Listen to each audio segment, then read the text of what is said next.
نبی پاک صلی اللہ علیہ وسلم نے فرمایا، حضرت ابو ہریرہ رضی اللہ تعالیٰ عنہ راوی ہیں، حضور فرماتے ایک شخص مرنے لگا تو اپنے بچوں سے کہنے لگا کہ میں جب مر جاؤں تو مجھے جلا دینا، اور پھر میرے جلے ہوئے وجود کو پیس دینا، پھر مجھے ہوا میں اڑا دینا۔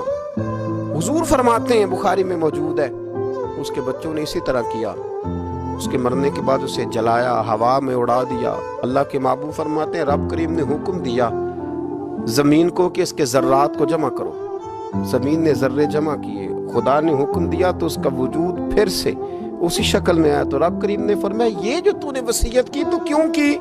اللہ جانتا ہے کہ نہیں جانتا؟ یہ کی تو کیوں کی؟ تو رو پڑا، کہنے لگا اللہ میرے اندر تو طاقت نہیں تھی تیرے سامنے کھڑا ہو کے حساب دے سکوں، تجھے منانے کے لیے تیرے خوف سے ڈر گیا۔